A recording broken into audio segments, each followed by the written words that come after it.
Harta yang haram. Kita bicara harta haram karena cara mendapatkannya, ya. Dibagi menjadi dua. Yang pertama didapatkan dengan cara dolim.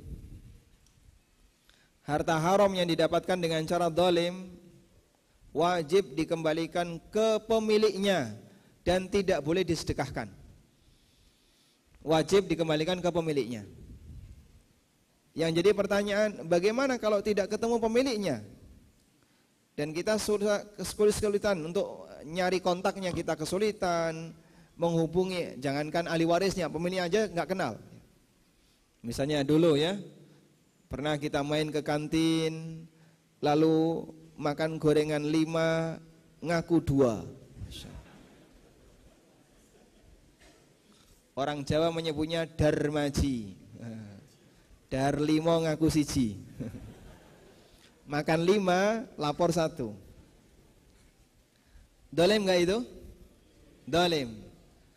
Atau mungkin dulu kita punya pengalaman, kalau sekolah naik angkot nggak bayar, malah minta kembalian. Masya Allah. Sudah nggak bayar, minta kembalian. Dikasihlah kembalian sama sopirnya, karena dikiranya udah bayar. Dia membawa harta haram, yang itu didapatkan dengan cara dolim. Sudah? Bagaimana solusinya ini, Pak? Gimana solusinya? Kembalikan kepada pemilik. Sudah lupa Pak Ustadz, bertahun-tahun sekolahnya udah tutup, apalagi kantinnya. Sekolahnya aja udah tutup, apalagi kantinnya.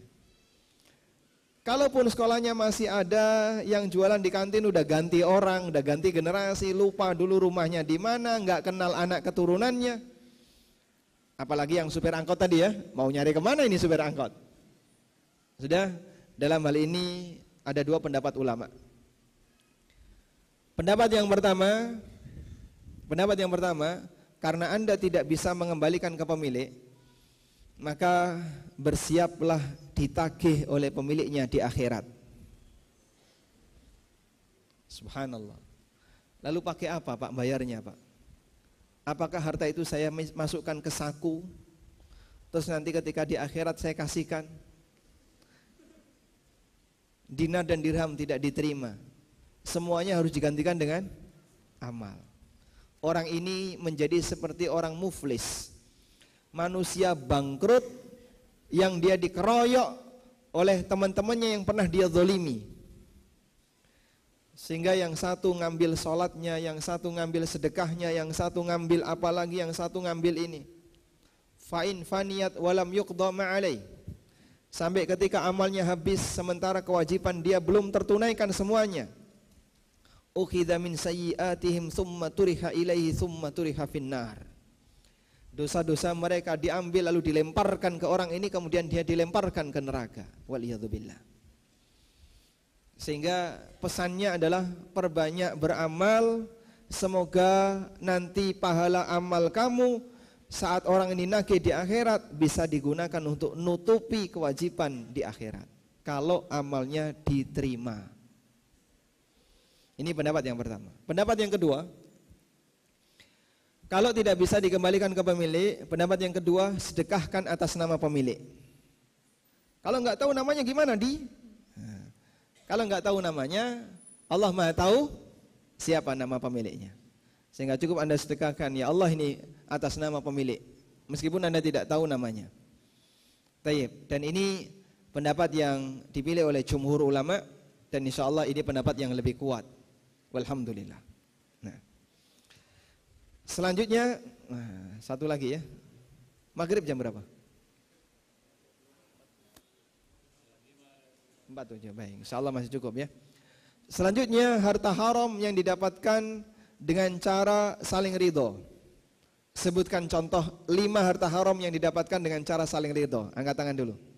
1, 5 ya.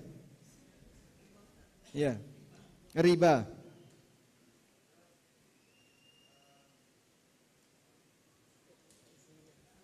Suap.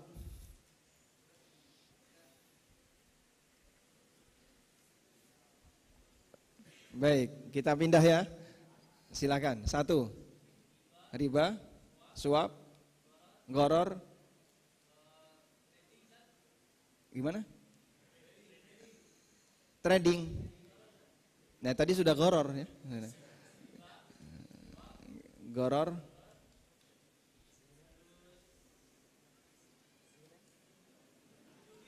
Judi saling ridho nggak? Saling ridho, baik. Satu lagi. Masya Allah. Transaksi barang haram ya. Jual beli rokok saling ridho nggak? Saling ridho, baik. Anda ASN bukan? Baik, Masya Allah. Dapat hadiah buku fikih ASN dan karyawan. Barakallahu fiik. Masih ada 4. Barakallahu fiik. Tayyib. Ada banyak sekali harta haram yang didapatkan dengan cara saling ridho. Jualan khamr, jualan rokok dan seterusnya, termasuk riba. Nah yang seperti ini dibagi menjadi 2. Pertama, sebelum tahu ilmu, hukumnya halal untuk dimiliki. Wa amruhu ilallah, urusannya kembali kepada Allah. Ketika Allah haramkan riba, Allah berfirman, "Faman ja'ahu mau'idhatun min rabbih fantaha falahu ma salaf wa amruhu ilallah." Siapa yang mendapatkan peringatan dari Rabb-nya lalu dia berhenti, maka dia memiliki harta di masa silam sebelum dia tahu ilmunya. Wa amruhu ilallah, dan urusannya kembali kepada Allah. Tayyib. Yang kedua, setelah tahu ilmu, sudah ngerti haram tetap dilanggar. Nah yang seperti ini wajib untuk dia keluarkan.